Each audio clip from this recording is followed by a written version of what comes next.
right, hello everyone. Before we start, we have something very important to do, so give me 1 second.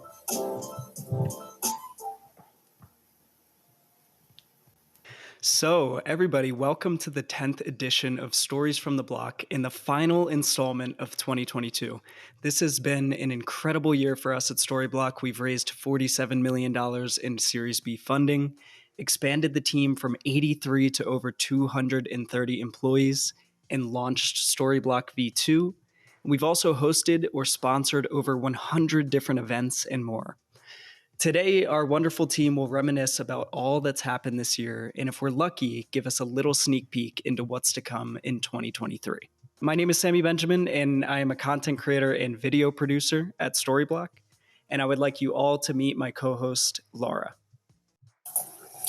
Hi, everyone, and thank you, Sammy, for the introduction. My name is Laura Gavrilă, and I'm a content creator at Storyblok. Before we start, I would like to remind everyone that it's a live event, so please ask your questions in the comment section at any time.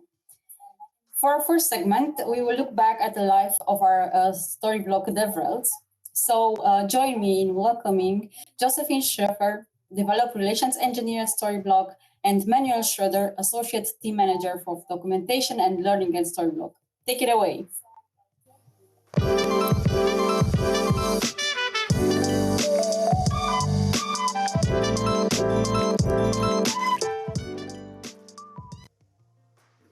Oh, I'm still dancing. Right. Here we go. You got the perfect outfit. I don't, but that's okay.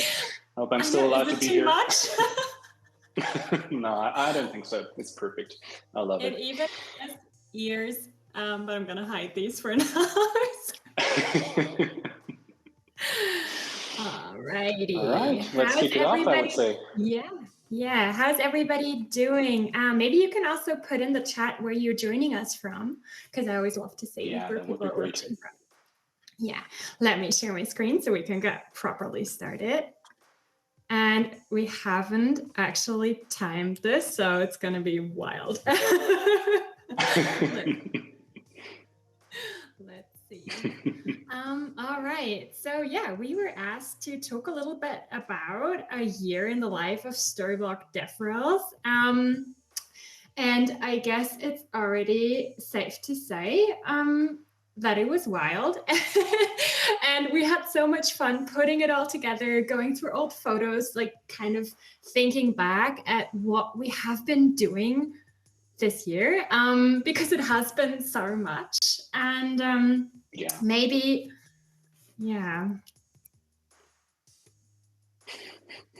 we were also thinking about, wow, like we were in the beginning of the year, I think we were 5 people.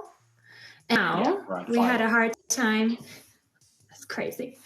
And now we are 17, 18, I guess, if you count our VP of engineering. But so we are a lot of people. so many that it was grew a lot. Yeah. For sure. So as you can imagine, we also had to spend quite some time, actually getting to know each other, getting to work with each other's strengths and so on and so forth. So we did a lot of team building, just growing together as a team. But the year just really flew by in an instant, and it's really crazy to see that it's already December now, actually. Yeah, things are moving so fast. We try to put together everything, or not everything, of course, but some of the things that we have been working on this year. And we're just going to walk you through a little bit so you get like a behind the scenes of what DevRels do at Storyblok.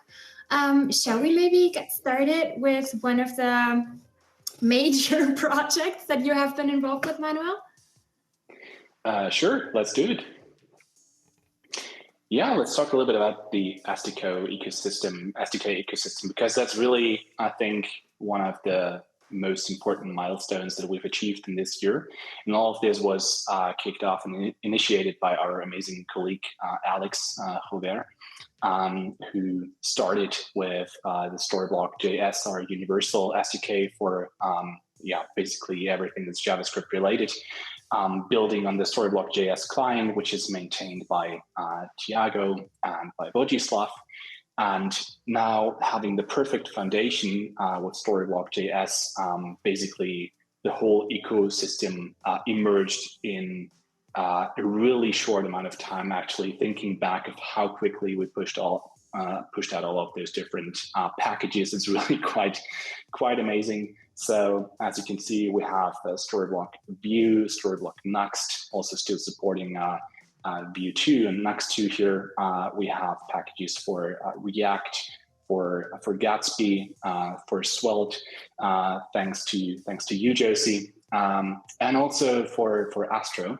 So yeah, it's really been crazy to see how all of that emerged, and we're continuously working on improving the SDKs, adding more functionality, adding more features, really listening to developers, to the community, and trying our best to make this the best and easiest and straightforward, like most straightforward experience that you could get as a developer working with Storyblok.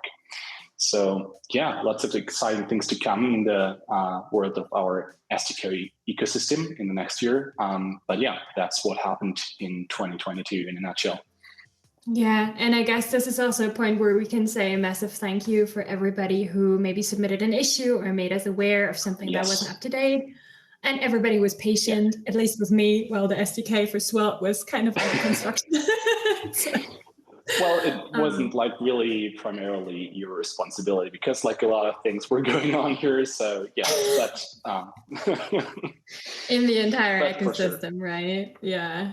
Right. But we're trying, and everybody's being really kind. So that's nice. Yes, definitely. So big thank you to everyone.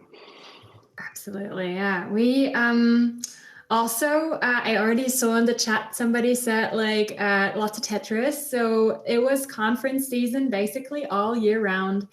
There were a lot of events all around the globe. We had in total 114 events, which is absolutely blowing my mind. Like I can't even, That's in total 325 travel days that we logged in our tool. And it's just like, I mean, I think Facundo has traveled the most out of all of us, like 60 something travel days. Yeah, I think so too. He's a rock star. I always like wonder how he does it. And he's like, you would hardly even notice it. Like he just does it and it's perfectly fine for him. And he's like, so travel resilient. It's amazing. Like really impressive, this guy. Absolutely. I also had to travel a lot, but I'm not resilient. So I was like staring at a wall whenever I came home, and just like for days, like I don't want to travel. Well, I still think you are quite impressive in this regard, because I'm definitely like the DevRel who traveled the least, I think. So yeah. All right. What was your favorite conference? I think my favorite, I don't know. I think actually Vue.js Amsterdam was really, really cool. But also the Smashing Conf in Freiburg was amazing. Because our head of DevRel, Sam, showed us around his beloved Freiburg, which was like, just amazing experience overall. So we had a good time. We had a blast. Yeah, true. Like the most excited tour guide ever. Like he loves every stone of that city and is not afraid to show you. That was really cool. That's true. I think my favorite trip was going from Freiburg to the next conference, which was in the Svelte Summit in Stockholm. And on the way there, I went through 5 countries to get there, because I don't know what I was thinking when I booked this, but I managed to go from Germany, Freiburg, to Switzerland, switched trains there to an airport in France, flew to Vienna, and then to Stockholm. I was like, this is surreal. Like it's just. So you can really claim that you're not travel resilient. It's actually really quite if you got it yourself. Come on. Yeah, well, we made it through. Pulled off this kind of thing to then move on and rock the stage. I mean, seriously, gotta pay credit where it's due. All right, I'll take it. Another fun number that we got was, I think we printed over 30K stickers. We have this little like, what's that called? Like collectibles where you can like have for different cities. And I just love these. So maybe at some point we should start a competition of who has the most different cities. So really appreciate it. Yeah, so that was the year in numbers. And then, oh yeah, that blew my mind. So there's a little sticker. And of course, here are some of the stickers that we already mentioned. If you have any of these or you're looking for more, feel free to tag us whenever you use them or if you have them on your laptop or something. And yeah, we went to a bunch of events, as you could tell. Here are some snapshots. The conference in Amsterdam you mentioned is on here. I think this is something in the US because I see Sammy on the picture in Facundo. I should have made a note of where that is. And I think there's something in India with Check It and Sid. So everywhere, for sure. And actually, after Vue.js Amsterdam, we made being able to do a handstand actually a requirement for future DevRels at Storyblok. So if you ever plan to apply, got to make sure to check that box. Yeah, I mean, if you can't, we'll teach you. We're happy to, it's part of the onboarding. Yeah, but some basics would be good, though. Yeah. No, we're joking, of course. And then Alex was one of the busiest DevRels in terms of traveling. You see him here, beautiful shot of him in Germany at the, was it Vue.js? And he made it far and wide. He listened to some talks. He actually took a nap right there on the keyboard. He, weirdly enough, took us to some very private places. Then he had a beer. Yeah, so there's really a lot going on. Alex had a good year. Yeah, that's the silent talk, I think. He met an old friend. Mm-hmm. I could go on and on for hours. We have way too many of these. So let me think. Yeah, now it gets really weird because this is on his way to San Francisco, I think. Oh, there you go. And then you met Dominic. Nice. And there is no proof, but he went to Buenos Aires. And he was at Modern Frontends Live. So he really made it everywhere this year. I feel safe to say. Yeah, sorry. Oh, yeah, for sure. That's just some behind the scenes shenanigans, I guess. And meanwhile, while we were collecting pictures of events and all the shiny stuff up front, this is what it looks like when a DevRel is packing for events, I guess. It's a good thing that we don't spend that much time at home because there is no space because it's all full of Storyblok swag. Exactly, yeah. Yeah, I think, was it Valentina who mentioned she has an entire room of things for Storyblok? So yeah, we... That's also a requirement if you're ever gonna apply, you need this extra room for sure. Yeah. Oh no, Dominic's already apologizing. We're just joking. It's just beautiful. I mean, I also wanted to share something personal. So my cat hates when I go on trips. So every single time he will sit in my suitcase and my entire stuff is full of hair. And then he thinks I'm not gonna notice. So yeah, come one on, day. That's hardly noticeable. So who could tell? Who could tell? Yeah. And now my favorite trip is coming up. Oh yeah, so we also had the team meeting in Alicante. So all of us got to meet in person for the first time ever. So of course, some of us met before at conferences, but bringing together the whole crew, that's what happened this year in September in Alicante. And it was just an incredible experience overall. So we really had a blast. We enjoyed a lot of good Spanish food. We went to the beach together for a picnic.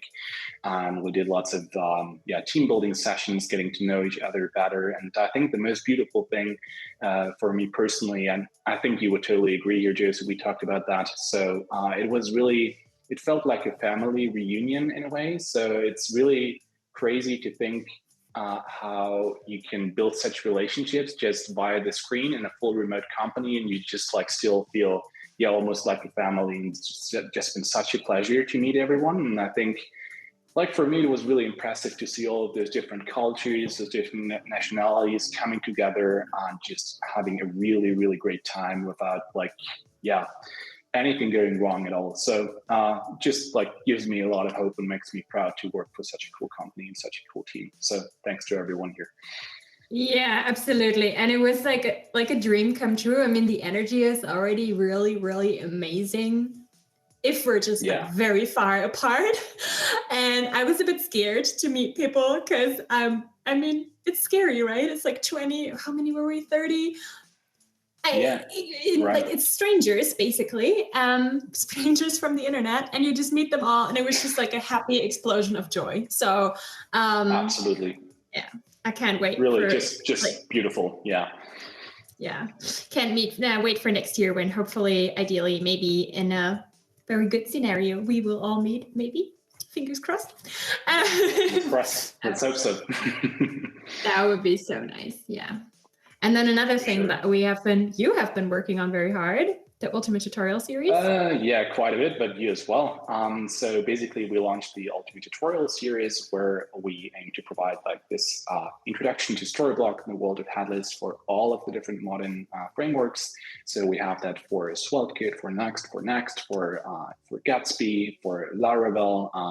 Other frameworks are coming, such as Astro, and we really want to provide bite-sized, easy-to-follow content here, really taking you as a developer from the very basics to building a full-blown multilingual website and also actually deploying that. And that's also something that we've all been working on very, very hard this year, and can't wait to push this even further in the next year to really provide you new developers to Storyblok really like the best introduction that you can get for your preferred framework, of course. Yeah. This is so cool how it's growing, right? Like it started, I think, with Vue and Next, and then it's just like now it's like Laravel. I was like, I need to check that out. So it's really hard for sure. Keep track of everything. It's really cool. It's really cool. Yeah, it's fast. Yeah, absolutely. We also got a really nice initiative, actually, mainly thanks to the man behind the scenes today, Sid. So we have some live streams like this one. And we have also on Storyblok Twitch, a lot of really cool things going on. So we had the community chats where we talked to Storyblok, or to Astro, like the one that's here in the picture with the coded chill session. We had something with Veet. So there's lots of cool things going on. And we also have these Girl Code coffee chats where Arisa, Monica, and me chat to different guests about different topics. It's an initiative from Girl Code. They are an initiative to bring more women into the tech industry and kind of fight for equality. So we're so happy to be able to do that on our Twitch and have this amazing community there. It's really cool. Yeah, it's a great initiative. Yeah, if you don't already, go ahead and follow us on Twitch or on YouTube, since we're already here, so that you don't miss any of the upcoming events. And we're promised to keep you posted in the future. I think the next scheduled event for Twitch, as far as I know, Sid is going to correct me, I hope, is on the 24th of January. There's another episode of Girl Code Coffee Chat for sure. And I'm sure there's lots more fun things in the pipeline. You recently talked to Astro, right? Yeah, we had Ben Holmes, who's a maintainer at Astro, on board, and we had a really cool chat, just exploring different possibilities that you have with Astro and Storyblok. So give it a watch if you're interested in that. It's really, really quite fun. Nice. There's too much to keep up with, but it's gonna go on my to-do list for sure. You can even use Svelte in there, so you will feel right at home. As if there was a reason to motivate me more, but yeah, I will definitely watch it. And speaking of community, there's lots more cool stuff going on in our community. We have a new ambassador program, and there's also a writers program. Exactly. So we recently launched our revised ambassador program. It's version 2, basically introducing more benefits and more opportunities, and also really trying to make it more diverse, bringing people in from different cultures, different backgrounds from all across the globe. And yeah, for the community writing program, this is really a fantastic opportunity to allow talented individuals to reach a global audience, to educate developers about the world of headless as well.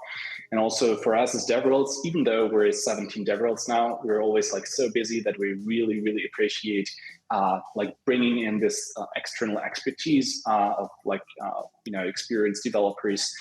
For example, you can see on the right-hand side here on the slide, how to fetch Spotify data with field type plugin. That's one of my recent favorites by Wessel van der Paal from Take It, Berlin-based agency, and really takes you through the process of creating an extension for the Storyblok CMS. So topics like that, where it can really take deep dives into things like that. So that's also something like both the ambassador program and the community writing program, which we're really looking forward to push even further in the next year. But we're also like quite proud of what we've achieved in this year. Yeah, totally. And it's also super fun to see all the contributions already coming in. And I feel like, oh my God, like this is going to be so cool because it's just getting started, but it's already at such a high level. So I'm super thrilled about like this going further. Yeah. Yeah, for sure. Me too. Yeah, a quick word about sponsorships. So we've been really busy in this regard as well. In the world of open source, we're continuing our sponsorship of Vue and Beat, and especially with Beat, I think that's particularly exciting because it powers like so many of the different frameworks these days.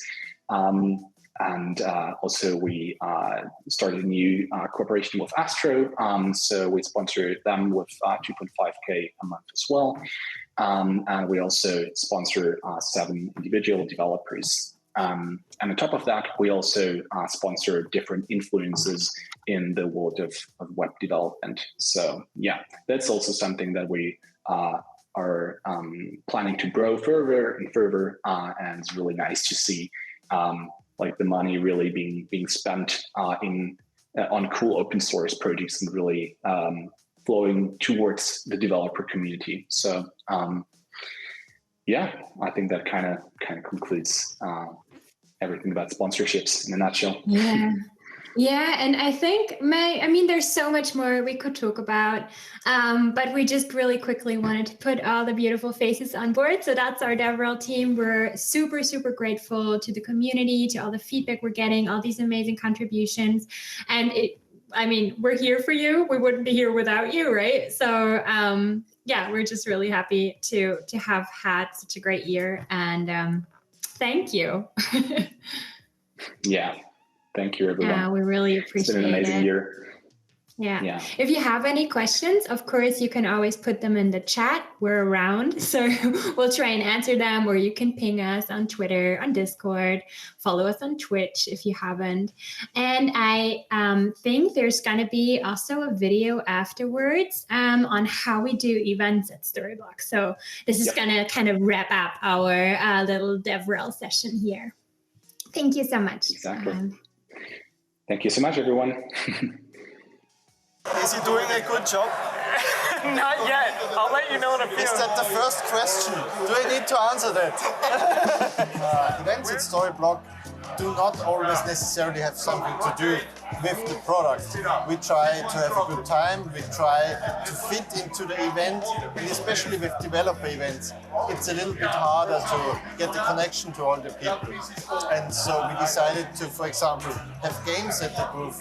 We play Tetris, we give out Lego sets, and so on.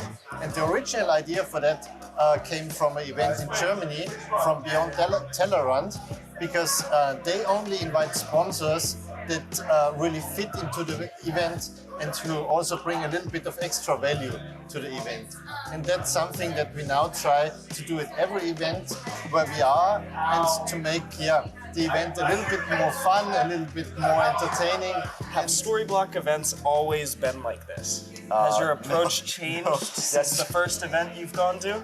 Yes, first event we were just 2 people, and we completely forgot that, hey, we actually should be at the booth. So what we were doing was literally us just like serving the customers online rather than doing it like properly like at the booth, right? So yeah, things have changed a lot. What made you change to this approach? You know, like having Tetris or having it wasn't giveaways, things like that? Yeah, so it was not me. Like the team itself was like, hey, we should do something there. Like people should engage with us. They should have fun on like conferences, right? So we were like, okay, think about stuff. Whatever you think would be the best thing, we'll just do it. And people got really excited about Tetris. So we'll just like went for it, right? Thank you so much, Josefine and Emmanuel, for that talk. That was an amazing start to our session today. And also, I love the video. So many things happening at Storyblok, especially this year. It seems somehow incredible. Don't you agree, Sammy? What's your favorite moment of 2022? It's such a difficult question to answer because, you know, with events, I really enjoyed SaaStr. We made some really fun videos there. But I think if I had to pick one, it would probably be announcing Series B funding. Our marketing team had a ton of fun creating content for it. And it was just a super exciting time for us.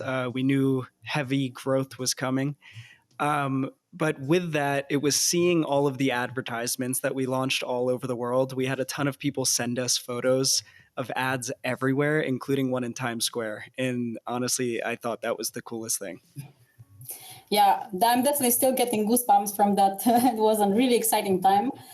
And next up, not less exciting, Kevin Davidson, our very own senior demand generation specialist at Storyblok, together with Sergio Vidangos, Craftmaster software developer at Virtual Identity. They're here to tell us a bit about localization with Storyblok. Take it away, guys.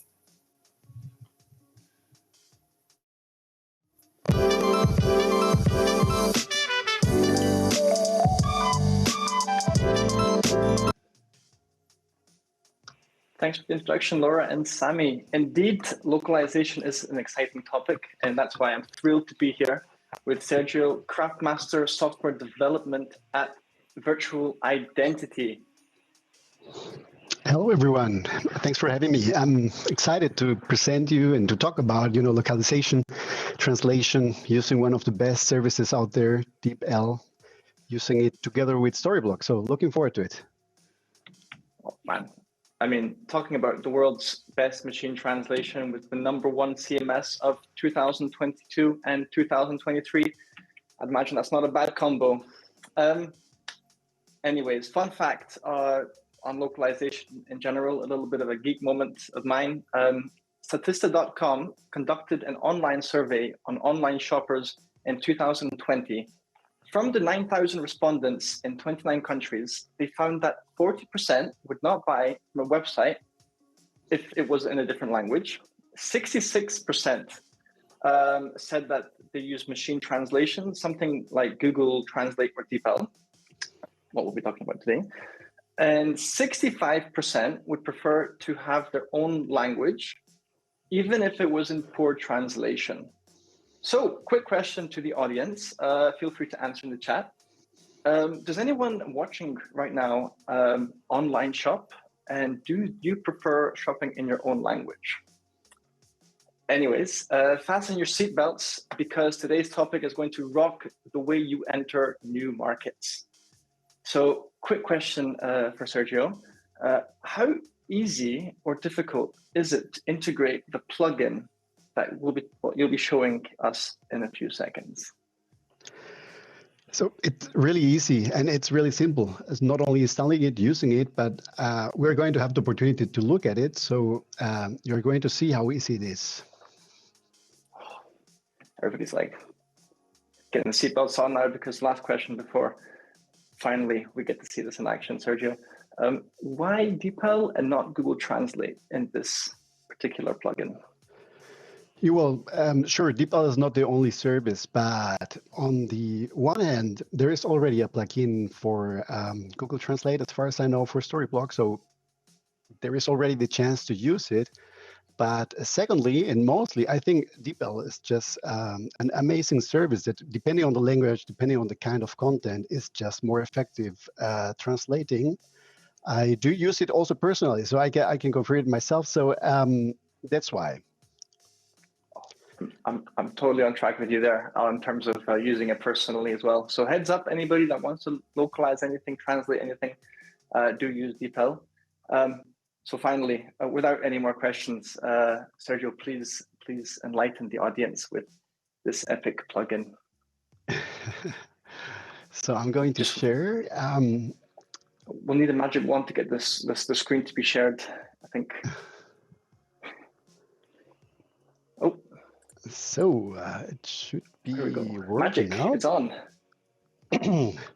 So you, so we're going to have a look at the plugin that we built using DeepL inside Storyblok, and the whole idea of it is to keep it simple and to make it very simple to install and to use. I'm right now into Storyblok, into one space that I'm going to use an example, and I'm into the in the app section.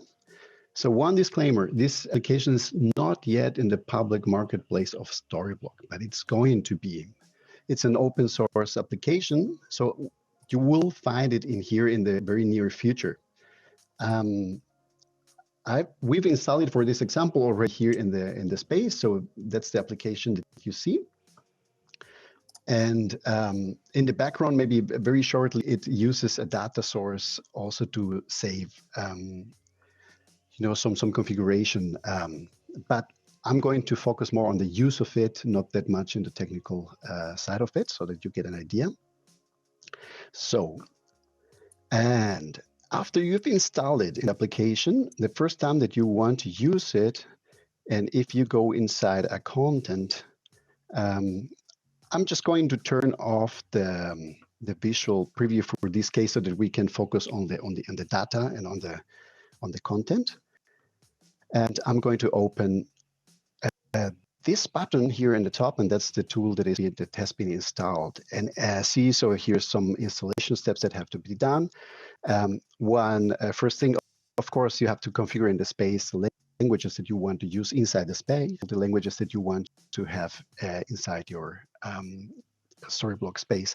The other thing is we can go here into the configuration view, and you will see you need a DeepL access key. So you have to have a license for DeepL. That's the only thing that you have to take into consideration.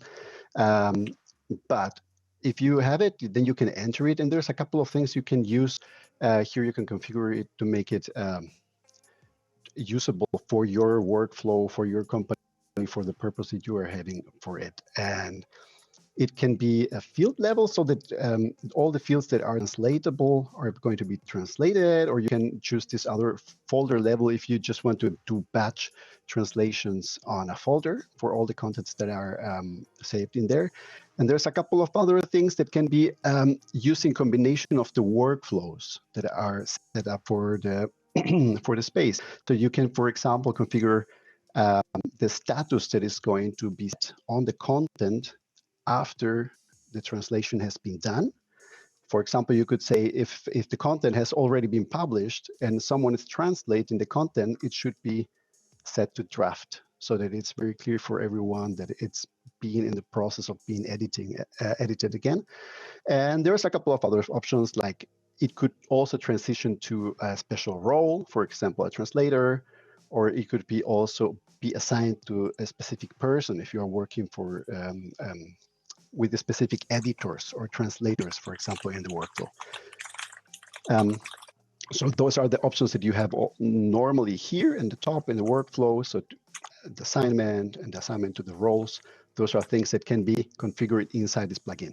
But once you've done it, once it works, and then you can start using it. And I'm going to go to this example. So it's the standard demo from Storyblok. So nothing special about it. It's just generic content. And I've activated English, Spanish, and German in this space. So we are currently in the English content. That's the default content for the space. So it's the first content that has been entered per default in the demo project. And you see all the content is English. If I switch to German, you're going to see there is nothing specific because there has not been translated yet, the content. So, and oh, I'm going to refresh. So, and if I open the tool right now, then I have like these two possibilities. Those are from the available languages that have been set for the space. They are like the possible targets. And let's see, for example, I'm going to translate to Spanish, and I click on it, and I'm going to switch to Spanish again. And you see all the fields have been translated into the language using the API of DeepL. And some special details also, like if you see the formatting, even the formatting is being taken into consideration and being kept as good as it gets, right? So, for example, this title and this italic section and so on, that has been taken from the original language that was English, if we compare it to the original content in here. And that's basically it. So it helps, it supports, not going outside the tool and entering or moving text each fields individually, or handling with documents where you have like the different parts of the content, but can have a first draft in the other language that an editor can just use as a base to accelerate the whole translation process. That's fascinating. It also works in visual mode as well. So basically, you can have your whole landing page localized into different, or translated into different languages. That is wild. See some of the comments coming in. Everybody loving it. So yeah, I think we're all sharing the same emotion right now. I think this is going to cut so much time on translations on its own. Wow. So, and that would be it so far for the demo, right? It's a simple application to just simplify the lives of the people working with translating, localizing content inside the Storyblok for web pages and for whatever the medium is. Oh yeah, definitely. In terms of omni-channel as well, that'd be pretty cool. So this plugin, should we get the magic wand? Oh, no need for the magic wand to get the screen off. That was magical. I was just saying there's no need for the magic wand to get the share screen off. So, well, this plugin is actually magic, just like the magic wand. Definitely will improve on translation efficiency for companies who are looking to enter new markets or existing ones they're already selling in. So I'm going to give a short breathing break for Sergio after that demo, and quickly just go over a bit of the localization, and we're going to go straight into the questions as well. So keep your seatbelts fastened, ladies and gentlemen. What you'll find fascinating as well is that Virtual Identities plugin with DeepL can be used for translation and localization. Now everybody's like, well, whoa, translation, localization, what is that? Well, before you ask, actually, please do ask. Well, let's look at the difference. One of my favorite explanations that was shared was by Localize, another one of our partners who is a translation management system. And I will read off of their website with no shame on that. So translation localization. With translation, you're adapting a message. With localization, you're adapting an experience. So with translation and localization are two processes adapting, sorry, one second, let me turn this off. While translation and localization are two different processes, adapting the message is usually a part of adapting the digital experience. So DeepL in your CMS, in Storyblok. Translation is often the starting point of the localization process, which extends to adapting every aspect of your app to fit your target market's preferences. So that means unit, currency conversion, date, formats, imagery, legal regulations, and different technological standards.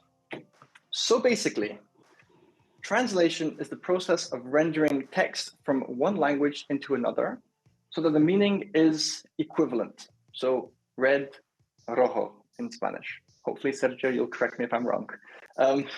Correct. Localization is more comprehensive of a process and addresses cultural and non-textual components, as well as linguistic issues when adapting a product or service to another country or locale. So just to bring this into perspective, a horrible example of localization, because we always talk about great things, let's have a little bit of a horrible example of localization gone wrong. And this is with medical translation.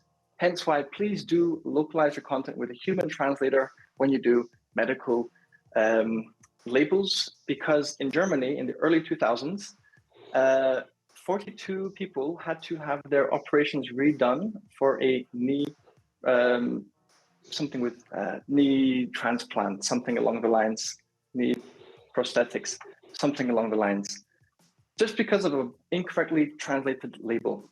And then another thing we won't talk about today in the whole localization sphere is transcreation.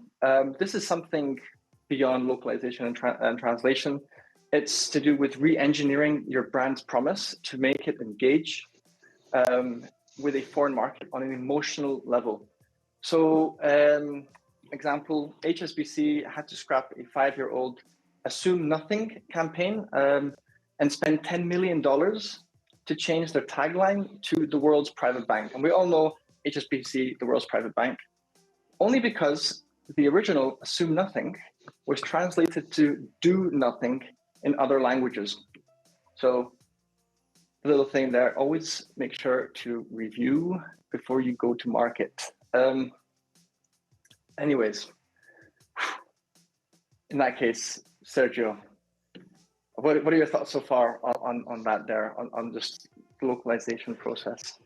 Yeah, I think it's funny. I also have another example in my mind because I grew up in Bolivia, and Mitsubishi has a very, a model, and it's Pajero is the name of it internationally, but in South America that means wonker.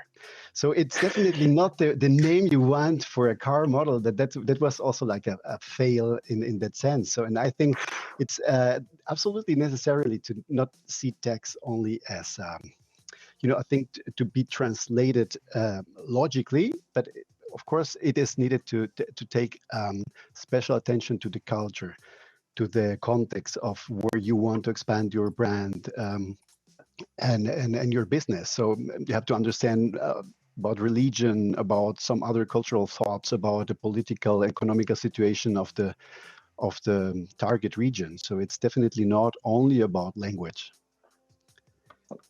That is 100% true. Like, I would have loved to see that in South America, like see the advert come out. Oh, I would actually buy that car for that specific reason. We all have a target market, right? Well, if you have any examples of localization gone wrong, or you've seen some sort of banner somewhere, ladies and gentlemen, please do put that into the comments, because we do want to read that as well. Well, so DeepL's advanced AI allows us to translate content almost perfectly, because Sergio, we use that on a personal level. And most of the time, it's almost you do not need to edit it. Excuse the stuttering there, but it does still need a human to go over it, just to make it localized content and not just translated content. What would you recommend everybody watching today? Sergio? Yeah, well, definitely get in depth into the culture, not only into the language, because also like language alone, just also staying in the example of Spanish, there are so many different regions that speak Spanish, but they have a different vocabulary. So it's absolutely necessary to get in depth into the culture of it, and you didn't have experts in that sense. So ideally, like native speakers in the team, or in the teams, maybe in the market zones and so on. And because I think otherwise it's like still talking a foreign language. So maybe you're translating it, but you're not reaching the market you want to reach, or reaching the people that you want to reach. So I think that's a very important part of it, to make it effectively and to reach the goals. That's true. That's true.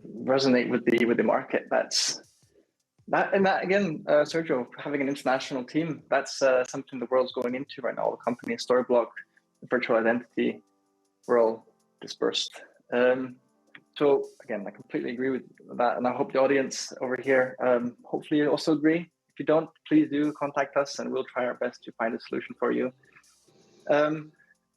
So what is essential in the good localization process is for websites to be also capable of multiple language experiences. And that means flexible coding for languages and also toggling between those languages. And that's what Sergio showed us today, I believe. I mean, how do you find that experience, Sergio, for toggling between different languages when you're translating? Was it simple to look at the different languages, or did you find that time consuming? Yeah, sure. You know, it's like the whole process, because it's streamlined and it's already structured and so on, it's just much easier to follow and to add on that. Oh, that is true.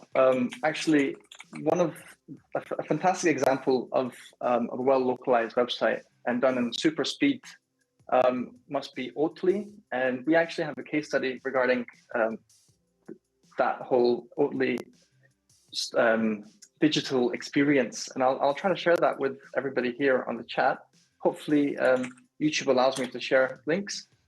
It does. All right. So there you go, ladies and gentlemen. Please do read that when you have time later on. It's a fascinating localization journey for Oatly. I believe it was 17 languages that they localized to. So enough with the fun facts and the epic case studies that you must read later on. Sergio, how do you see companies with lower budgets for localization trying to reach new markets with a different language? How could they better localize content on their website? Mm-hmm.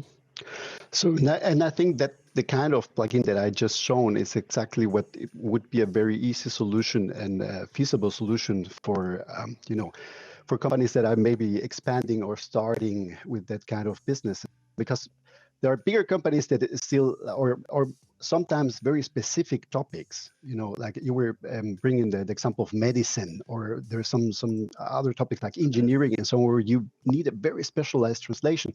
Then you could maybe use other services. But as a starting point for low budget projects or small or middle size companies, you could use that kind of feature also within the team. So you have maybe some subject matter experts already in your company in the different markets that could also use that kind of tool to do or to raise the quality of the translations. That would be a way to do it also together with Storyblok. If you have that already in place, to add this functionality very easily, so that everyone that can contribute inside the company can do it easily. Well, that's true. That's true. Collaboration within companies, and another way. That's why companies go international. Get yourself people that are very diverse in what they like to do, subject matter experts. But here's the thing: we've all been on that boat once. Perhaps there's people in the audience today that are have little technical knowledge, and I'm on that boat quite often, so I can vouch for that.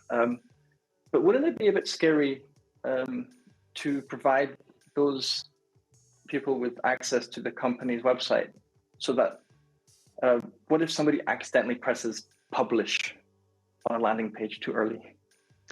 Yeah, well, I think that would be a bad thing, but it would be with or without the translation to a risk still. So I think that's also like one very easy thing that Storyblok as a product offers, is this easy way of defining workflows, roles, transitions between states, and so on. So Storyblok from scratch brings a lot of functionality that allows setting up a workflow that corresponds to the needs and to the capabilities of your company and of the colleagues that are going to use it. So there are different levels of security that you can add. Of course, like publishing, maybe you have a role of a publisher that is the only one allowed to do the publishing things. And like I also showed in the plugin, there's ways of adding or connecting the plugin to the workflow to make things still easier. That's true. That's true. It actually goes the whole content management process, and the localization process comes into that as well. You can just build up all these different processes between different teams and the whole company together. That's so true, Sergio. Wow. So the same thing at Storyblok, we also build our website using Storyblok. I mean, naturally, you'd think that Storyblok CMS headless CMS would be using your own headless CMS to build your own landing pages and so forth. And it is personally refreshing for me, the experience compared to the traditional past that I've had, traditional CMS past. So we actually have an upcoming webinar on the benefits of omnichannel, which is led in French. I'll paste the link later on, but the landing page was created a few weeks ago, and it was both in French and English, and I did it by myself with a team, obviously. You need the review process. Excuse me. So I would recommend checking that out, because the French and the English landing page sections super fast to create, and it looks beautiful. So back to the localization question, Sergio, the thought leadership beauty for the audience here. Who would you recommend the DeepL plugin tool for? Mm-hmm. Well, I think it's a great tool to start with. So it's cost effective. It's an open source plugin. You actually only need the subscription in order to be able to use it. So there are like almost no risks of using it. So it's actually a good idea for all kinds of teams and budgets, but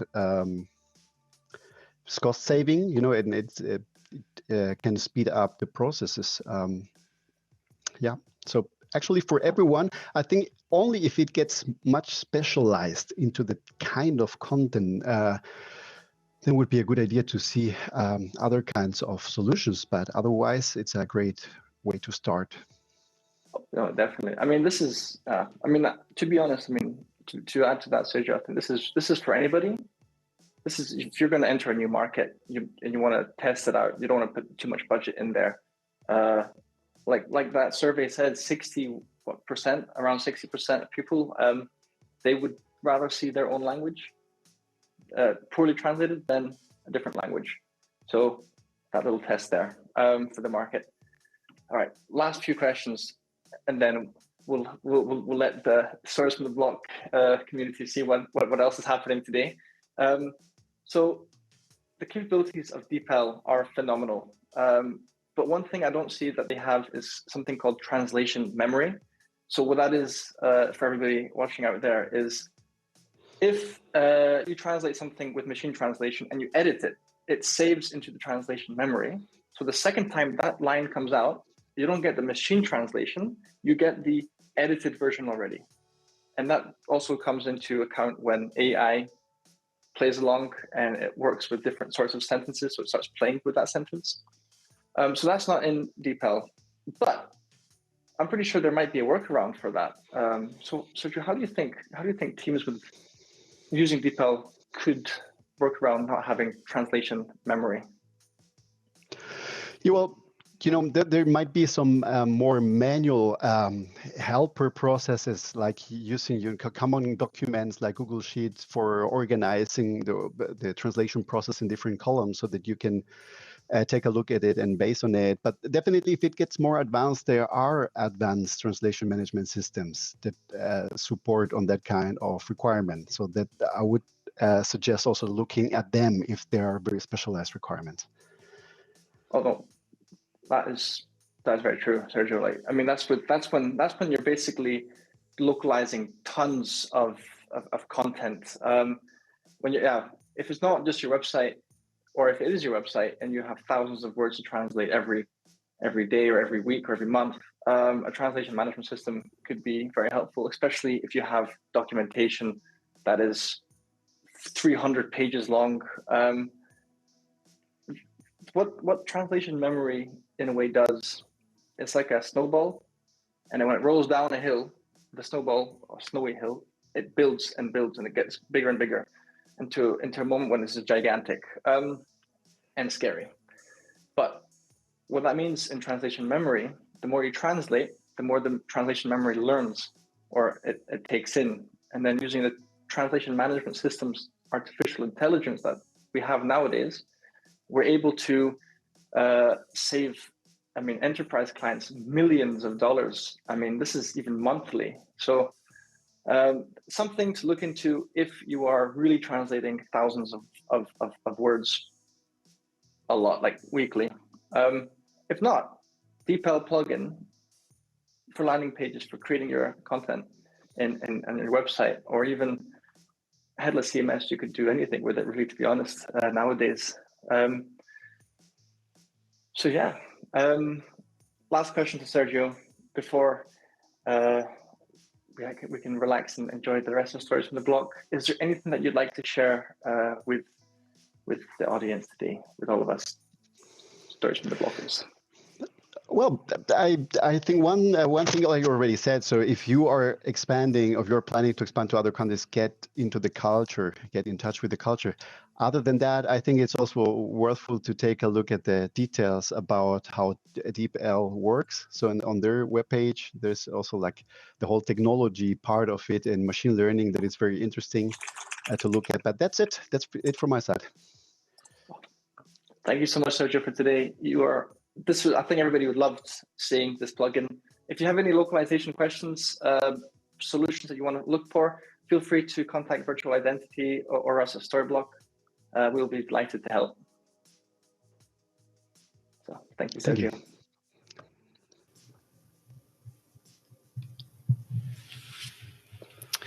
Wow, guys, thank you, Sergio and Kevin. I think a really interesting point that was made, excuse me, is starting with DeepL to translate your content, but taking the next step to really localize it regionally and reach your target audience's culture. I think it's really nice to see how fast DeepL can help you to translate content. And speaking of that, localized content has always been a hot topic and will continue to be a key part of creating an ideal customer experience. As part of the marketing team, I know firsthand how important it is to reach your audience in their native language. Yeah, and speaking about marketing, our next segment is about top trends of marketing in 2023. I do wonder, Sammy, who do you think is the best person to take us on a journey of these trends? I think that's the easiest question I've received today. For sure, our VP of Marketing, Thomas Payham. Don't let him fool you, though. He's not only a marketing guru, he's also an incredible photographer and certified barista, but he's humble, so he probably wouldn't tell you that. So how about it, Thomas? What are some of the trends we need to know or not know to make this next year a roaring success? Over to you.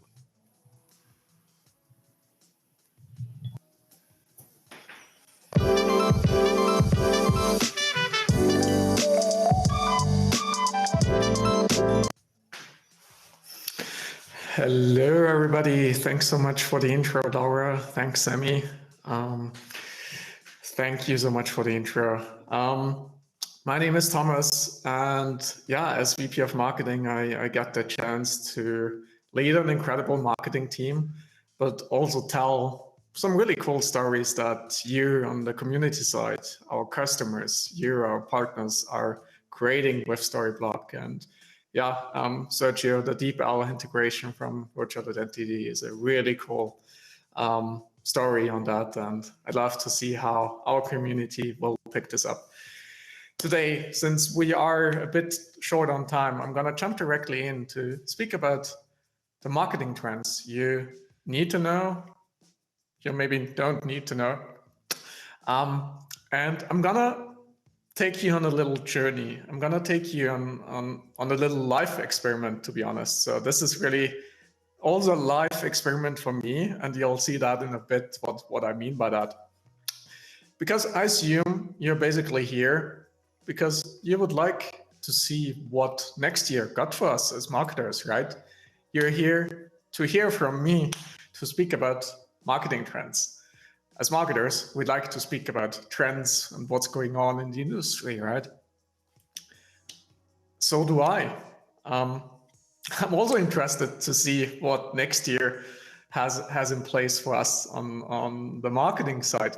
So in preparation for this talk, I was thinking about how I can do a little fun life experiment in regards to the top marketing trends. So I thought about, well, you're here because you'd like to see the top marketing trends. I'm here because I'd like to see some interesting marketing trends coming up.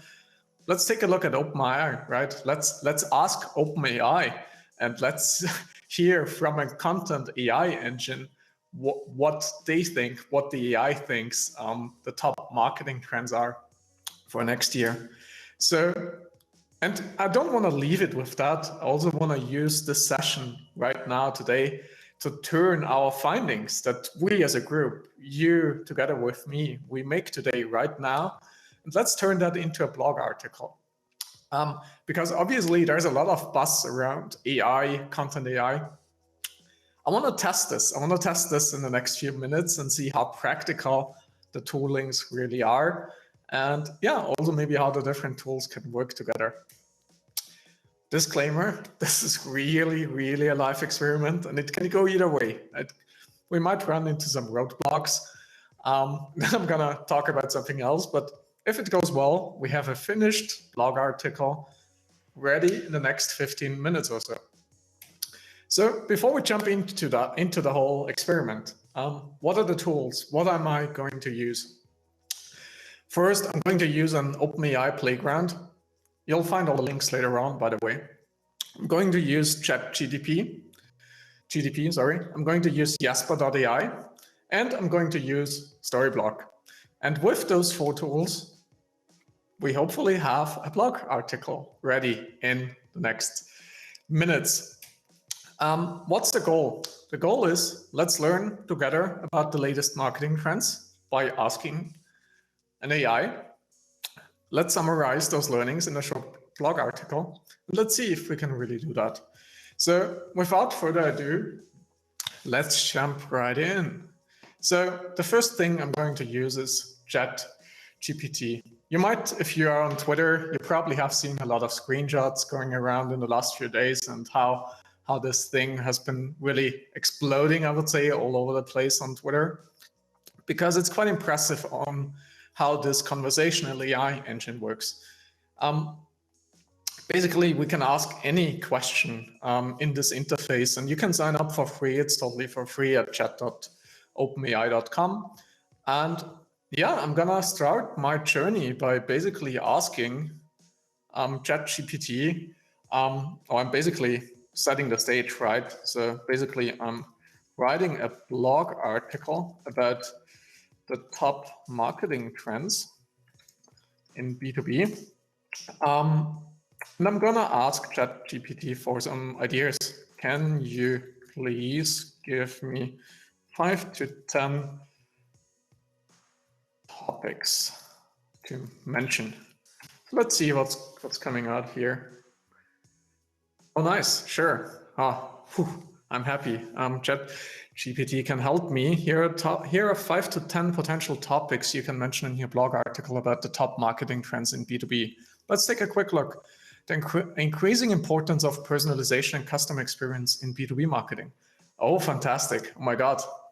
Personalization is on there. If you have seen me speak about at previous conferences, you probably know me for the personalization topic and how I'd like to rave about this. Great. It's actually on the #1 list. Second, the rise of content marketing. Oh, fantastic. And the use of educational and informative materials to build brand trust and authority. The growing use of automation and AI. Well, come on, ChatGPT. You need to put that in the top 3, right? You're an AI engine, so sure, you're going to mention AI as a top marketing trend next year. The increasing focus on data-driven marketing and the use of analytics to track and measure the effectiveness of campaigns. And point #5, the shift towards inbound marketing, which involves attracting and engaging with potential customers through relevant and valuable content. Well, actually, that doesn't sound too bad. Let's see if the audience is with me still. So I'm going to ask you, if you're on YouTube, if you're joining in today, what's the one trend you'd like to hear me speak about more? Where should we explore this a bit further, and where should we maybe ask ChatGPT a few more questions on that? Should we go with personalization? Maybe you can simply write personalization in the chat. Should we look at AI? Simply write AI in the chat. Or should we talk about, what should we talk about? Content marketing. Second point. What would you like to explore a bit further for this blog article? Hit me up in the chat, and I know there's might be a few seconds of delay in here, so I'm gonna take a quick look. Content marketing, Lucas. We have marketing unicorns, content automation. Well, let's ask ChatGPT about content marketing then. The rise of content marketing and the use of educational informative. Thank you. Can you give me one or two examples for content marketing? Also, and Marcos mentioned personalization, so let's see. Okay. Still waiting for a response.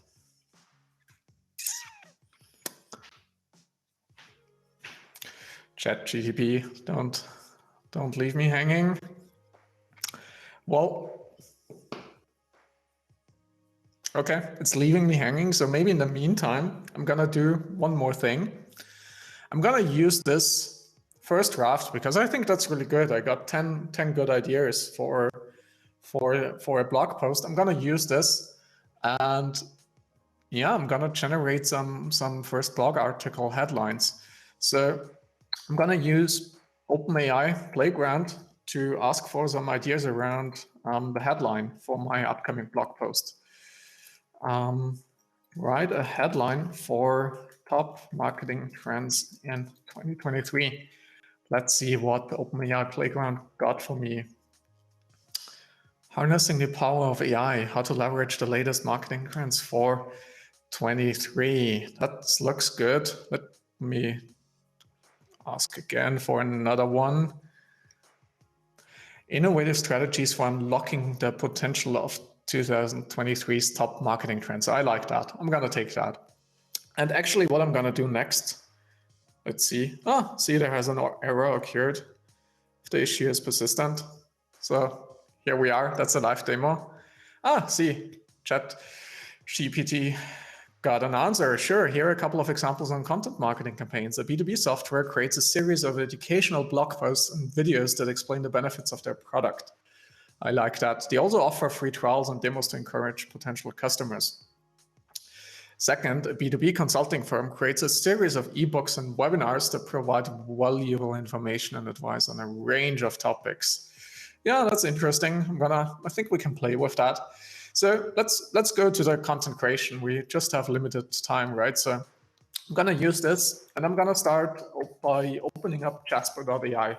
Jasper.ai is a really interesting platform, software, AI, that helps you create content from the scratch. And since we want to create a blog post, right, we're gonna start with this blog post starter. Actually, I'm a lazy marketer, so I'm just gonna paste the 10 marketing trends that the chat engine gave me. I'm gonna paste them in here. Let's see. Okay, we reached some limits. That doesn't really matter for this purpose. We're gonna talk about the top marketing trends. We'll talk about content marketing. And we also have already a title idea that we got from OpenAI. So let's see, and let's see if Jasper.ai has some other better titles. You can see that this is a live experiment. We're not really here for 2019, right? Are we? So not sure where Jasper got this. I'm gonna stay with my title idea. Intro paragraph. Write your own intro and let Jasper help you generate idea. Well, let me simply paste again the copy. As said, I'm quite lazy today. Let's paste the top 5 mentioned trends in here. And let's see if Jasper.ai has some nice intro paragraphs for us today. The marketing landscape is constantly changing and businesses need to be prepared for the challenges and opportunities that 23 will bring. In this blog post, we'll explore some of the top marketing trends that are set to dominate the next year. We'll discuss the importance of personalization, customer experience, rise of content marketing. Yeah, I really like this one. So let's open up the editor. How are we looking? I think we still have a few minutes. Nice. So here we are in the editor of Jasper.ai, the marketing landscape, with the intro article. So let me compose a few words. Or not me, actually, I'm not doing the work, right? Jasper.ai is doing the heavy hard work here. So I'm gonna see what Jasper got for me today. It's gonna speak about personalization. It's gonna speak about content marketing. Let's go on. I wanna compose a bit more.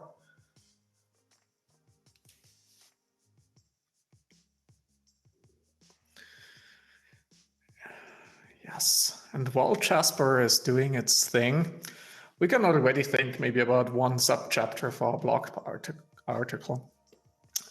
We asked about some follow-up question around content marketing campaigns. So I'm gonna use this as an example. While waiting for Jasper to generate some content, I'm gonna ask ChatGPT for some ideas around personalization. How can businesses get started with personalized marketing? What do they need to consider?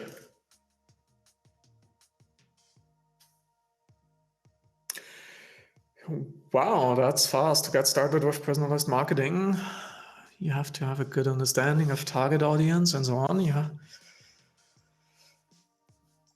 have to have a good understanding of your audience. Yes, that makes sense. This can involve using customer data and create personalized email and social media campaigns. When getting started with personalized marketing, businesses need to consider several factors: data privacy and security. Yes, love it. Customer preferences, integration with other marketing channels, testing and automation. Love it. I love the text. I think we can copy paste that. So maybe let's ask one last question, and that is which from a technology standpoint, how can I connect my CMS to my CRM system? Any recommendations? Really excited about this one. To connect your CMS to your CRM system, you'll need to use an integration. Yeah, sure. Here are a few recommendations. Use an API-based integration platform. I love it. Storyblok, we're great fans about API-first platforms. Thank you, ChatGPT, for recommending that. Use a cloud-based system. Yeah, I agree with that as well. Use a custom integration if you have custom needs. Love it. So let's finish this first blog article draft. I think we have enough content here. Oh yeah, I see there were some problems with Casper. Let's delete that. I think we got a nice intro right now. So let's gonna briefly talk about some marketing campaign, content marketing examples.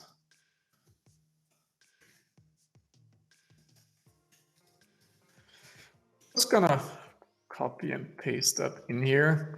As said, this is a live experiment.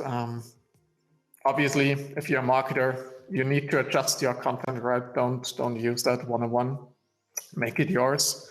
These are just tools that can help you. And then we're gonna speak real brief about the personalization side of things. Just gonna copy and paste some stuff in here so we have a quick prototype ready.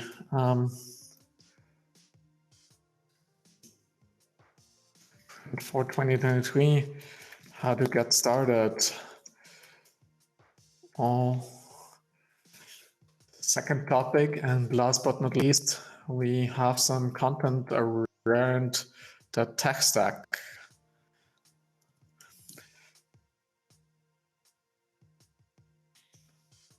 What to consider for your tech stack when jumping into 23. Nice. We could go on for a bit, and as you can see, there is content, there is wallet output, there's wallet content that we get from all of those AI engines. So let me do one last thing, and let's prepare a quick blog post draft in Storyblok. You have seen a quick demo of the DeepL integration beforehand. So that is Storyblok CMS backend. That is how it currently looks for us on storyblok.com. I'm now in our blog sections. I'm just gonna create a quick story, and I'm gonna call this, how do I call this? What was our AI recommendation? Our recommendation was this one. Let's do this.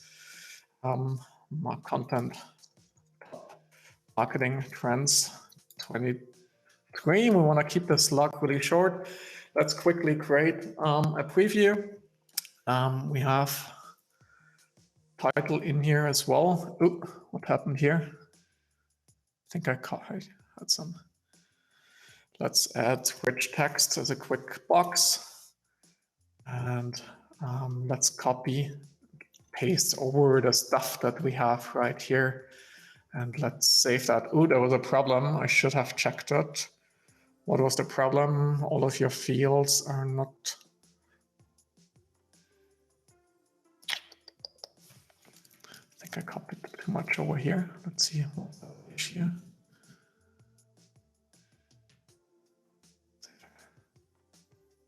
Check if you filled all the fields correctly. So that's the moment when you can see this is a live demo. Apparently, I'm missing something, and as I'm getting more and more nervous while it's a live demo, I'm not.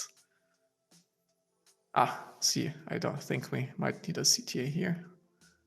No, we don't need a CTA here. We probably need to fill those fields real quick.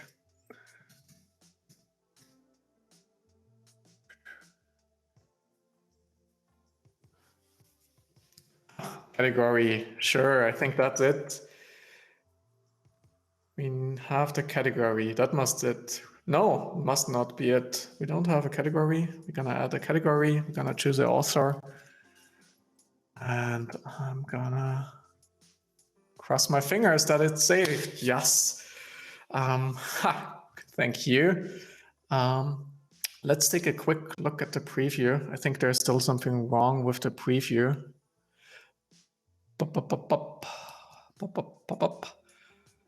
But what we can see here is that there is a preview text missing over here. That's wrong, but let's not focus too much on that. As you can see, we already have quite a roughly good looking prototype of somewhat of a blog post right here. And yeah, last but not least, for a blog post, we need some images, right? So I really liked the cocktail. Yeah, I'm definitely gonna start writing more blog posts after this live session. Thank you, Suwadeep and Lucas, for reminding me that. Last but not least, we need an image. So what represents 2023 for you? You can drop in some keywords in here.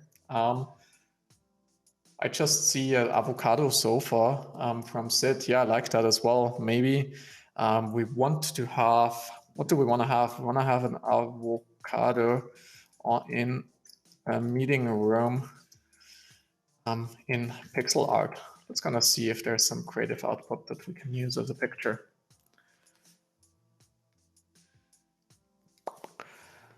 Let's see what we got there. I know we don't have a lot of more time left, but I'm sure we are there in a second. And once we're there, the last thing would be we can add those images also to our blog article. The whole purpose, if I go back, let's see, did we? Oh, we don't have an image yet. DALL-E is still needing a few seconds before we have an image. But I'm already wrapping up my session by summarizing a few things. What this means for us as content marketers and creators, right? What does it mean that we have tools available like ChatGPT, OpenAI, Jasper.ai, and so on and so forth? What does it mean for us as marketers? Is AI taking over? I don't think so yet. You've seen that there are still some challenges coming with that. But I think AI tools have reached a point where we as a marketing teams can consider them as helpers. We can consider them as supportive tools that make our life a bit easier. If you just think about a couple of years ago, we as marketing teams would use a lot of stock imagery, right? If we were missing unique images. And instead of us using stock photos, we can now auto-generate, AI generate our own photos and visuals and it just takes a few seconds, right? Instead of us starting with a blank paper where we think about a certain topic that we want to write about, we can ask ChatGPT, we can ask Jasper.ai to give us some input. And I think if at some point chat AI and conversational AI becomes so sophisticated, it might also replace our research, or it might replace Google to some extent, where we do our own research through those conversational AI interfaces. If we think about AI tools and the whole tool chain when it comes to content management and content creation, what you've seen today from me was mainly being focused on the content creation side of things. Yes, we have tools available there. But we also have tools available in regards to content management and content recommendation engines, how an AI engine actually analyzes the content our marketing team has produced, not only based on like typos and all of that, but also based on SEO factors, based on readability, accessibility, and so on and so forth. I think the tooling there is also quite sophisticated already. And last but not least, in the whole process chain, we also need to talk about content publishing engines, right? How can AI help us be more sophisticated, be more wise about where do we publish content when? And I think the tools there are also developing quite fast. So what does it mean for us on that side?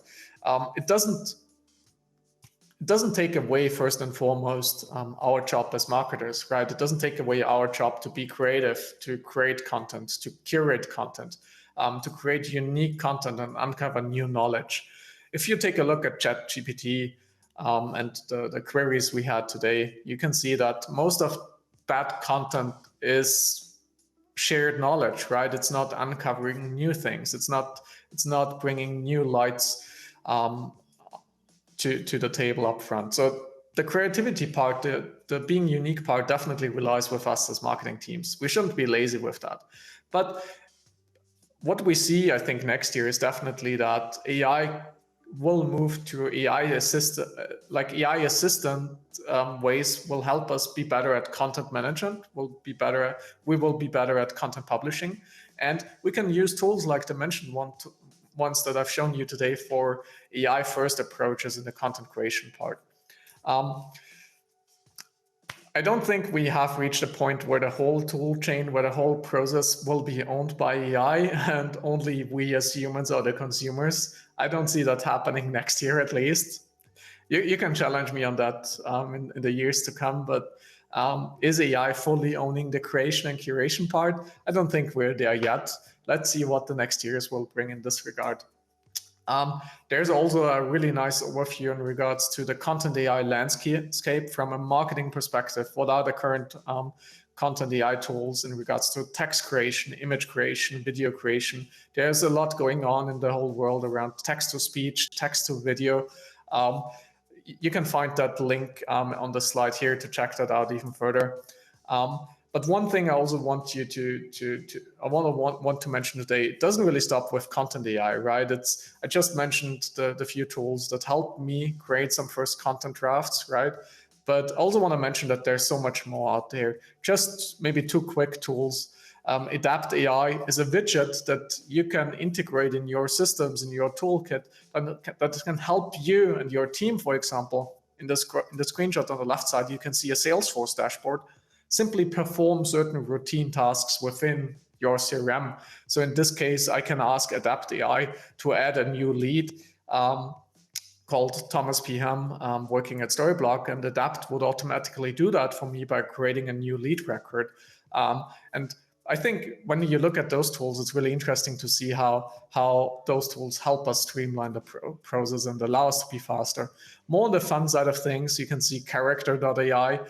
It's basically a conversational AI engine where you can chat with different personas, be it public personas like Elon Musk or other types of people, types of personas. There's even a character AI example where you can talk to a therapist, where you can talk to an athlete, where you can talk to different types of people and ask them for advice, help, whatsoever. And I think ChatGPT took Twitter per storm. Paul Graham, the founder of Y Combinator, took it or had this really nice summary that I can that resonated quite well with me, which is that the striking thing about those tools really is that it's nothing new per se, but what's just striking is that as those tools evolve, it's really just not so much around the number of people who are blown away by it, but also about who they are and how those people are really excited by ChatGPT, for example, but not really by every new shiny new thing and toy. So yeah, I know ChatGPT is really making its rounds since a few days now, but I'm really excited to see how we as content teams will use it. It's definitely not replacing our job next year, I believe. But I think we as marketing teams will become a bit smarter. Maybe smarter is not the right way, but we'll become a bit smarter on how we use these toolings next year and how we can integrate them in our content workflows. So with that said, thank you so much for joining. Maybe we'll take a last look if there's a nice outcome for an avocado in a meeting room.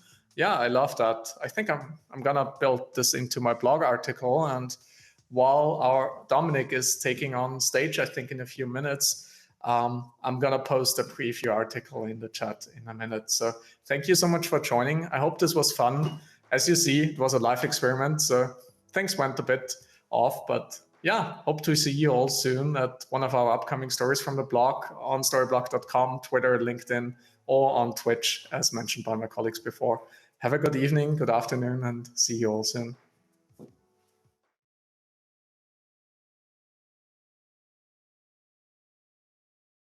Thank you, Thomas. Those were some really great insights. Even though it was not a perfect life experiment, as they rarely are, it was really, really useful and a good one. And I also really like the please and thank yous. I have feelings too, as someone said in the chat. Yeah, as we can see, trends come and go. And it's beneficial to ride that wave to benefit from it. But what's the most important lesson here is that we need to have access to the right tools. Yeah. And Thomas, considering it was live and there were only a couple of slip-ups, those are actually really surprising. So nice job. Really cool experiment. But yeah, Storyblok, we really believe in this, and every day we work towards building and improving the right tool for all teams, thus giving flexibility and independence to developers, marketers, and of course, content creators alike. And on that note, we are finishing today's session with one last segment. I guess we'll left what's best for last, because here to reflect on the wild ride that has been 2022 at Storyblok, and a sneak peek to what's to come in 2023 is our very own co-founder and CEO, Dominic Anger. Sorry, yes, you're a wanderer, I guess, but Dominic Anger.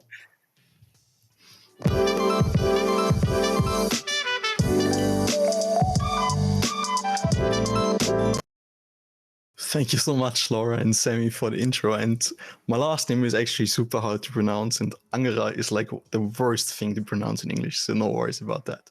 And I really love to see that the like small things of like required fields that I configured when we created the content type for articles at our own website are still there, because there's so many things that have changed. So at least one thing still is there, an error message of the things I've implemented on our own website. And thanks everybody already for joining. And I wanted to kick off this session with a review of this whole year. And I want to start actually with something, Thomas, you told me many times, and it was in our own team meetings back in January, actually, when Thomas always said, okay, there's one thing we really need to do and that we really have to get going. And it started in early 2020 when I first said this one quote. And this quote would be, Storyblok will be on every shortlist when it comes to content management implementation in companies. And I believe we're dang close to it in many regions, which is why we wanted to accelerate on that. You know, like the support and all the things that we have seen throughout the years has basically increased the way we think about how we can grow. And to support that, we raised $47 million this year. So big announcement happened around April, May. If you have seen it, it was quite a bit. And I tell you, like, we grew a lot. We grew so much that one of the first thing that struck in my head was basically the largest thing we ever have done. And let me start with that one thing, and hopefully all of you have already used it. It is the update for Storyblok UI version 2. So many of you have already seen it. It's just amazing. It was our largest ever update that got released this year in August, and actually started testing it already in February. So the product team has put on a version for us, and they put so much effort into making it what it is today, and it's still keeping on improving. I mean, since the launch, hundreds of feedback items, bugs, and everything has been implemented, updated, improved, and added to version 2. And for me, that's just amazing thinking that now so many people are actually working on this new product. And one thing that I'm actually kind of proud of is that the new UI source code itself does not include any lines written by me. And you saw the error messages that Thomas received from our UI. Would have done a better job at sending an error message, Thomas would have gotten them. And not just that, the whole product team, I believe, are so much better developers than I am, all across the board, literally. And I'm really super proud of what they deliver day by day in all these amazing results. And they show. You know, we actually got recognized for that quite a bit this year. We got 2022 Best Software Award, top 100 listing, and actually placed 1 by G2 for the best content management products. We got included for the first time ever in this year's Jamstack report by our friends over at Netlify. And actually, I do have, let me show you that. I do have a Netlify bag right here. And Josefine, Manuel, you know what? Inside this bag, it's literally only merchandise. So it's not just the problem with or DevRels having so many items. It's also on my side, like the Storyblok headquarter, which is my home office here in Linz, is packed with swag. So if somebody wants one, you can come by for coffee and of course some swag. And I still have so many pop sockets here, you won't believe it. And if you want one, I can bring you one. Let me know. And yeah, so for me that was just amazing. And I can't be more proud of us being mentioned that 9% of developers actually are using us. And it doesn't stop there, actually. You know, like Storyblok got actually recognized in the 2022 Gartner Market Guide for Web Content Management. And I believe this shows that we did not just grow the team in terms of quantity and size, but the maturity of our product and company itself. And, you know, what else grew? And I tell you, like the marketing spend and investments definitely did. I guess all of you noticed that the marketing at Storyblok increased tremendously. And I believe for the good, actually, not just in size and reach that we do, but also in the quality of the things we as a team produce. Those that joined us in the Stories from the Block number 9 might have heard my microphone back then. I really hope my voice is clearer now. Maybe you can give some thumb up or thumb down if it's like really horrible or not. Otherwise, Josefine and Manuel already mentioned it, that we actually keep on improving. So not just the tiny things like my voice and the microphone. It's actually everything that we do together. And it's not just the team meetings that we do together, but it's events that have improved drastically. I mean, 114 events in 2022. I mean, I still remember Futures London back in 2020, and we just sponsored the after party.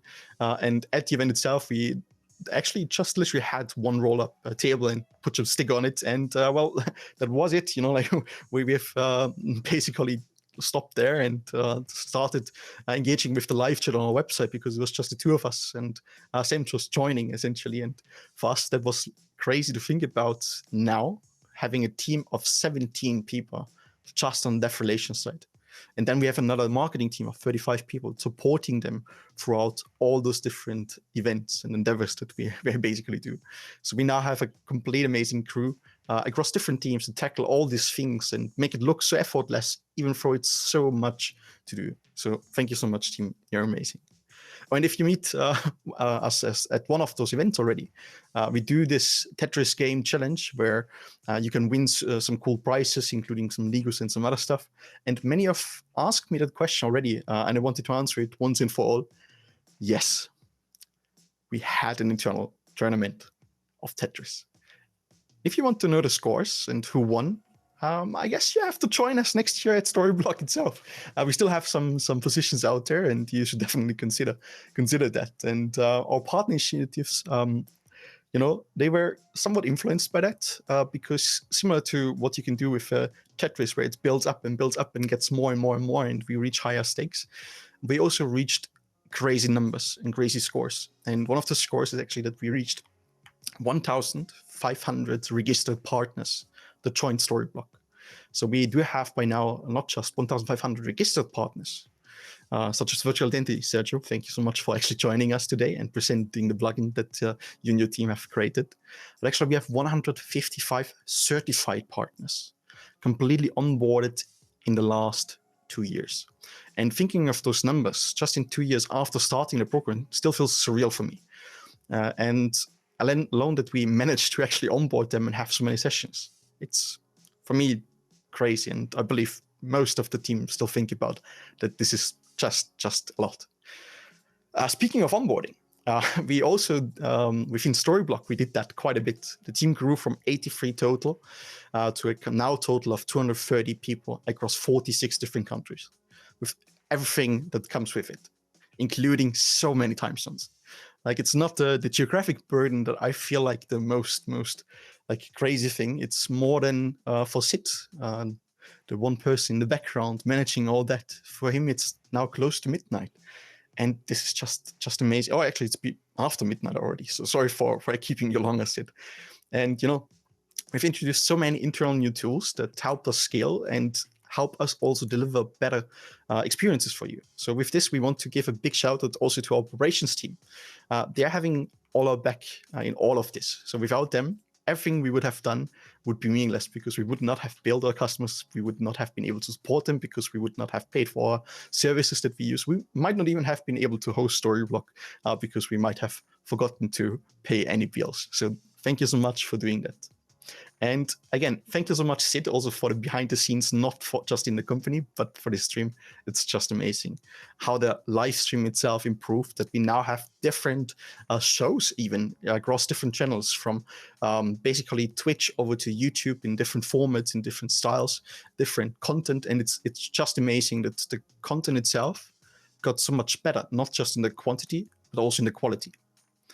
And talking about things that I'm proud of and we are proud of, we can't leave out customers joining us and telling people about how amazing things they have built with us. So just last week, we had a webinar with Marco Polo, and there are hundreds of more case studies out there now. You know, like back in the days, we had like 2, which were basically screenshots of sites from agencies and customers that have built something with Storyblok. But now you have like full video case studies. You have like proper written articles. Maybe some of them were AI generated. I won't tell. But all of these are just amazing companies all over the globe, like Oatly, Claro, and so many more. So you should definitely check this out.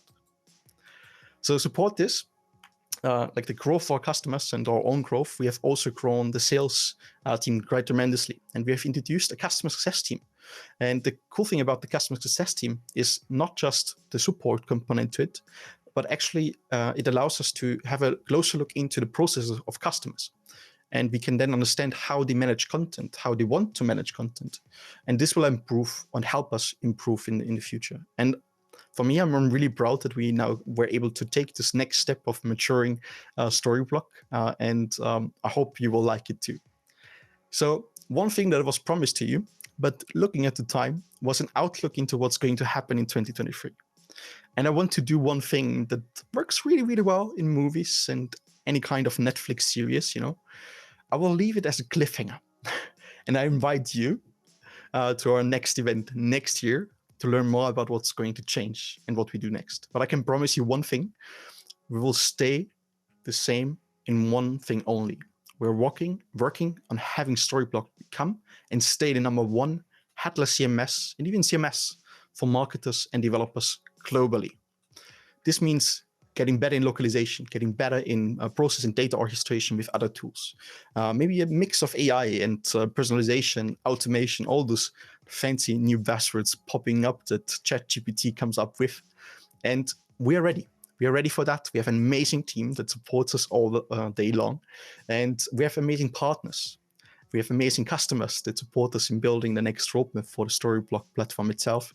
And I'm super proud that we have a community within you and everybody that joined even our live stream today at this time. So thank you for that. And one thing that Josefine mentioned is that not just the team meetings are great, but they actually help us connecting with people. So things like this, connecting with people, helps us tremendously because then we can hear feedback. We can hear feedback between the different teams itself as well. And basically everybody that works with Storyblok. And I promise you, Josefine, Manuel, and the rest of the team, next year, just fingers crossed on like anything health related, we'll have a team retreat all together. And we actually have prepared a video for the marketing meetup that has happened this year. Not in Alicante, but in our team from basically marketing, which has done it in Vienna. So Sid, let's take it away.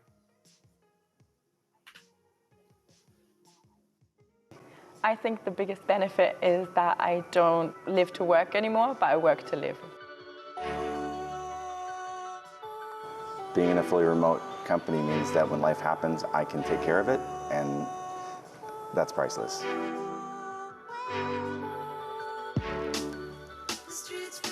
I believe we just brought our work relationship on a totally new level. It's just incredible how well everyone's getting on. The best part is collaborating, ideas, brainstorming. The opportunity to work with really talented people from all over the world.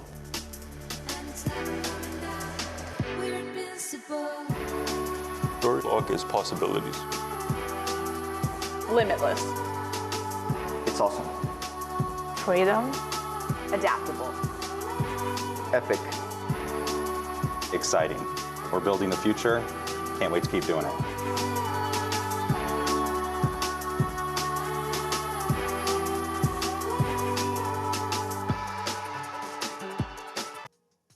Okay, everyone, we have nearly reached the end of our anniversary edition of Stories from the Block. We hope you enjoyed our time with us today. But before we say goodbye, we have one last surprise for you. If you've stuck with us this far into the whole show, our team wants to thank you for being here, for using our product, and for empowering us to keep going. All registered attendees that have registered for our live stream event today will receive actually a Christmas gift. And it's a small one, a $25 Visa gift card, which you can activate after leaving a review or two on G2. Happy holidays, everyone, and we'll see you in 2023. Thank you so much for joining. Bye-bye.